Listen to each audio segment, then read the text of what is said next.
I wanted to make a short video showing the basics of writing and drawing with the stylus on the AI paper. But before I get into that, I want to talk about something that I probably should have mentioned in my earlier video. In fact, someone asked in a comment about it, so I want to cover it now, and that is the eInk display itself in the AI paper. This is a Carta 1300 eInk display. And what that means is that the blacks are going to be deeper on this display. The contrast is going to be enhanced. And probably what's more meaningful for the end users like you and me is that the refresh time is much quicker, given that this is a Carta 1300 e-ink display. Now, I realize it's hard to get a complete picture of the quality of the screen from a video.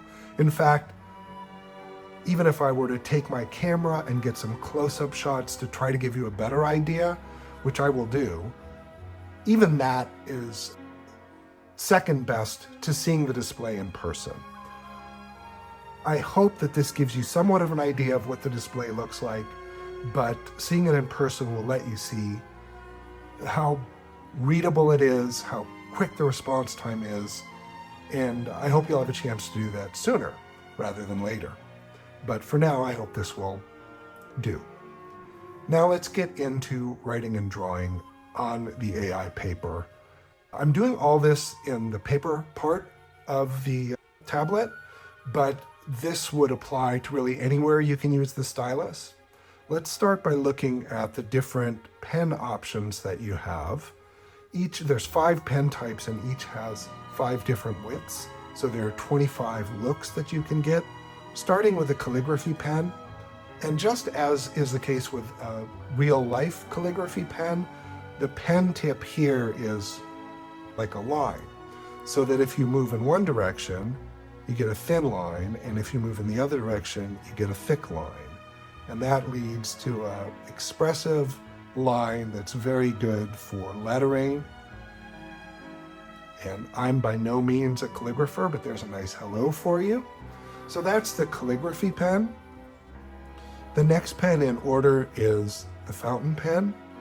Now the fountain pen is also fairly expressive, also nice for writing, but works a little bit differently. It is pressure sensitive.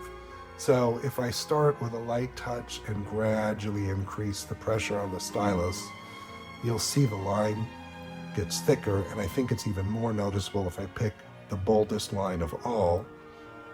Start with a light touch, increase the pressure, and keep going up, and you can get a very thick line. So that is probably the most pressure responsive of all the pen types that you have available to you. Next is ballpoint pen. It is pressure sensitive, but not to the same extent as the fountain pen. So if I start with a light touch and increase, I can get a thicker line, and even if I move up to the boldest line here, it doesn't get as bold as the fountain pen does. This is the boldest ballpoint pen, this is the boldest fountain pen. So they're both pressure responsive. I think that the fountain pen's maybe a little bit more expressive. I like using the fountain pen for writing at a medium fine.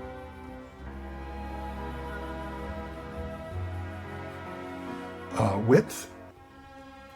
The next pen is the fine liner, and this has no pressure response at all. Doesn't matter how much pressure you put on, you get the same line width, which is good for cartooning, especially if you like that kind of animation cell look where the line width is very consistent. So it goes from very small, so if you're hatching, if you want a pen and ink texture, you can do that, or if you go all the way up to the boldest line, you can get a pretty bold line with it. And finally, we have the pencil. And the pencil is probably the most expressive of all of these, and I'll go up to the largest line widths to make this more visible. It is pressure responsive, so if I start with a light touch and I get heavier and heavier, the line gets darker.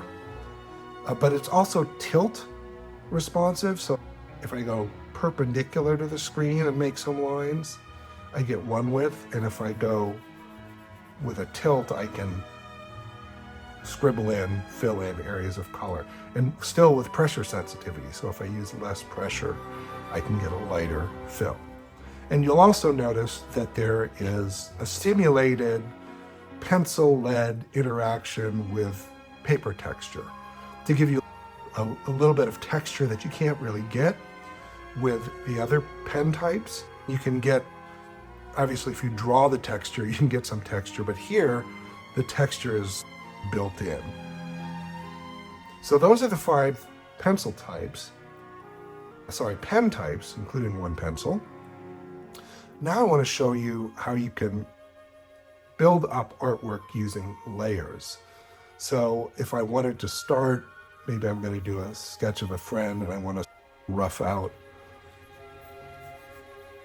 their head and shoulders, maybe draw some guidelines in for eyes and nose and mouth. And again, I'm by no means a great artist, but I think probably all of us have tried drawing this way at one time or another. Now I'm going to add a new layer with the layers icon here. I open that up and tap on new layer. And maybe I'll keep using the pencil tool, but draw a little more heavily.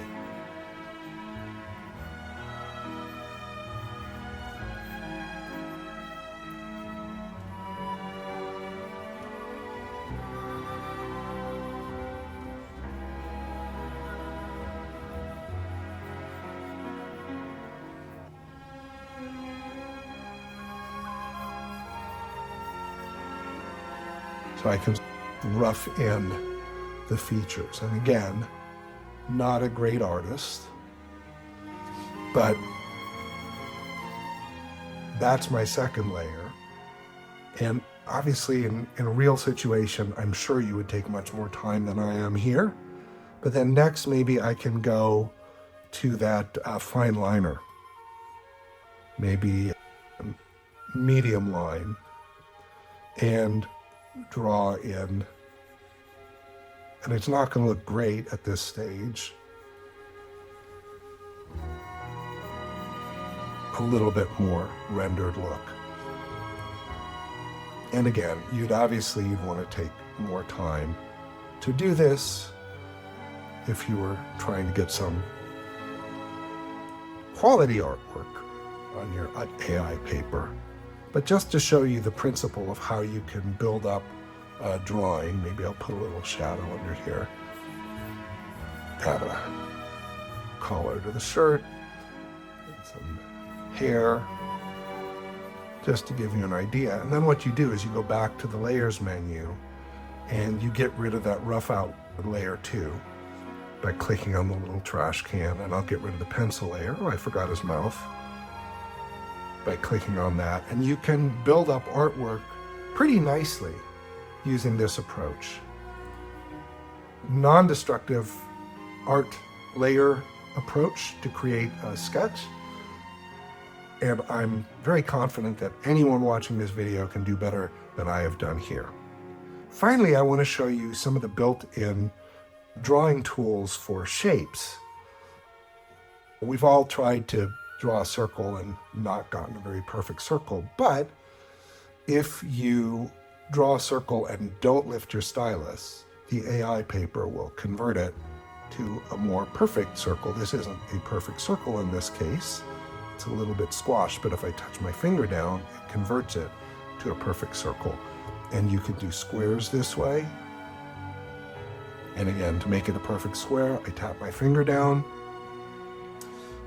You can do ovals. Here I'm definitely being more intentional about making this an oval, so I won't touch my finger down because that would turn it into a circle.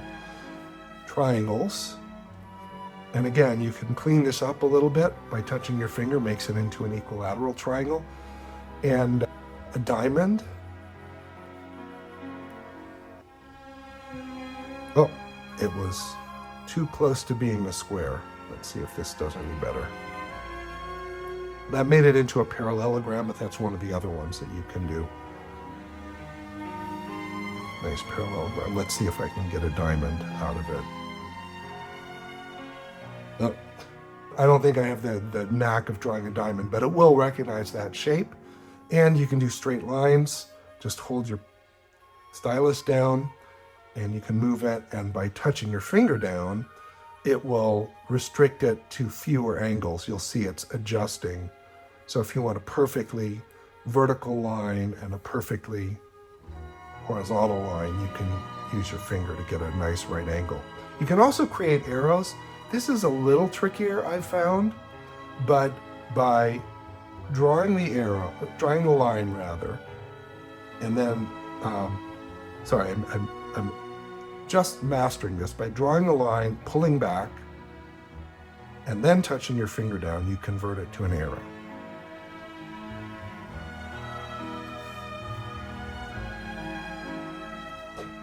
Oh, and I accidentally made it a perfectly horizontal arrow as well, so you have the option to do that too. So you can create squares, rectangles, ovals, circles, triangles, diamonds, parallelograms, lines, and arrows, and also any random shape you want to make.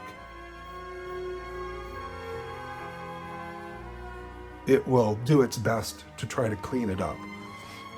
And it's unpredictable. If I were to hold my finger down, what I would get, it'll do a best guess. And it may not do anything. Yeah, so in that case, it didn't do anything. So you can create freeform shapes that have nice straight edges if you want to as well. And don't forget that you can still convert handwriting to text using the AI as well. So that really covers all of the drawing features that you can use, and maybe there will be new features coming in the future. But I hope that you found this useful and interesting.